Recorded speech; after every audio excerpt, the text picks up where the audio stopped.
Yaoundé. Et pour être tout à fait complet sur la question, place à présent à notre invité. Je vous le disais en titre, Manaouda Malachi est notre invité. Bonsoir, monsieur le ministre. Plus de 1000 nouveaux cas et 23 décès en une semaine. Cette remontée inquiétante des chiffres annonce-t-elle un durcissement des mesures au moment où on constate un véritable relâchement des précautions au sein de la population camerounaise?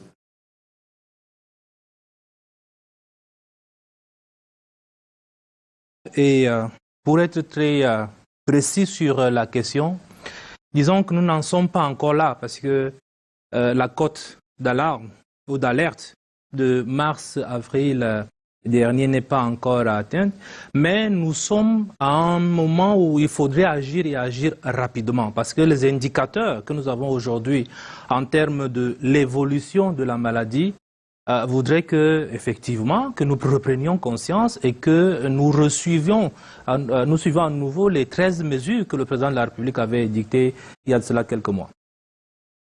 À propos, doit-on redouter le retour à la cote d'alerte des mois de mars et avril-mai 2020 au Cameroun? Vous le dites si bien, on n'y est pas encore, mais au regard de la situation actuelle, doit-on redouter cette cote d'alerte? Oui, de toutes les manières, si nous poursuivions dans notre indiscipline, certains Camerounais, de toutes les manières, s'ils poursuivent dans leur indiscipline, je crois que nous allons arriver là. Et donc, pour éviter qu'on en arrive là, nous savons déjà que nous avons tous les Camerounais de tous bords, ils ont fait des efforts pour que nous puissions arriver à maîtriser la pandémie. Et donc, c'est le moment de continuer à poursuivre ces efforts, de se ressaisir, de respecter les mesures barrières et surtout de porter son masque lorsqu'on sort. Et à ce moment-là, nous pensons que nous allons arrêter la transmission et nous ne pourrons pas arriver à cette cote d'alerte. Aujourd'hui, alors que la question du vaccin alimente les réflexions à travers le monde, il y a une nouvelle forme mutante du coronavirus qui fait également énormément parler. Du vaccin et de cette nouvelle forme-là, où en est le Cameroun, monsieur le ministre? S'agissant déjà des variantes, vous savez très bien que lorsque ces questions ont apparu, le Cameroun a fait séquencer, n'est-ce pas, ces génomes au Nigeria à côté, parce que nous n'avons pas encore des capacités de séquençage au Cameroun.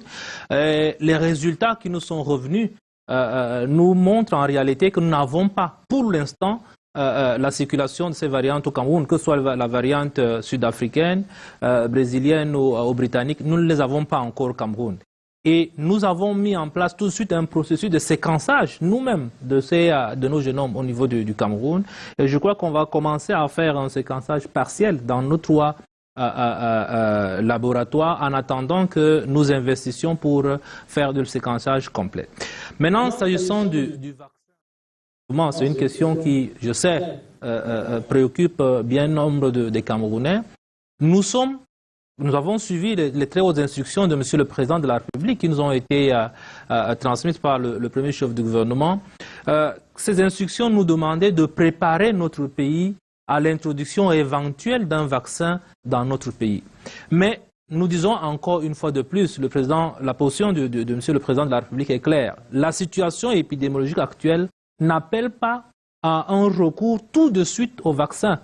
Mais il ne faudrait pas que le moment venu, si jamais nous en avons besoin, que nous n'ayons plus accès au vaccin parce que d'autres pays les ont tous pris et que nous ne sommes pas préparés à l'introduction d'un vaccin. C'est pour ça que nous avons élaboré un document, n'est-ce pas, de déploiement et de vaccination qui montre en réalité quelles sont les cibles qui doivent être vaccinées en priorité, quels sont les types de vaccins à adopter et quel est le financement que nous pouvons avoir, quel est le coût de chaque vaccin. Et ce travail a été fait en partenariat avec le conseil scientifique et le NAETA qui continue d'ailleurs de peaufiner ce travail. Donc nous sommes là-dessus et nous pensons que au cas où il se trouve que nous devons recourir à un vaccin, nous serons prêts le moment venu. Vous avez dicté hier, monsieur le ministre, les nouvelles procédures d'obtention d'un test PCR Covid-19 pour les personnes devant effectuer un voyage hors de nos frontières. Ces procédures ne vont-elles pas créer un engorgement et développer des réseaux parallèles de corruption au regard des plaintes déjà enregistrées de la part de certains voyageurs? Justement, ce que nous avons fait, c'est pour résoudre plutôt ce problème de tests parallèles. Parce qu'en réalité, à un moment donné, vous arrivez à l'aéroport, vous produisez un test. Chacun peut avoir l'en-tête, n'est-ce pas, d'un laboratoire, que ce soit le Centre Pasteur, le CRCB, le Laboratoire national de santé publique, ou celui de la Quintini.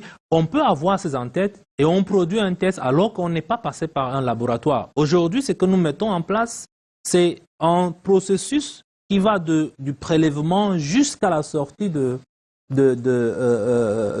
l'examen avec un code barre qui vous suit jusqu'à l'aéroport. Donc, lorsque vous arrivez à l'aéroport, nous avions déjà envoyé une liste de tous ceux qui sont testés pour ce jour-là à l'aéroport, et vous aurez donc un smartphone qui lit les codes barres et qui atteste de là où vous avez fait votre prélèvement, là où on a analysé votre échantillon et le résultat qui en est sorti. Donc, en réalité, c'était pour sécuriser l'ensemble du processus.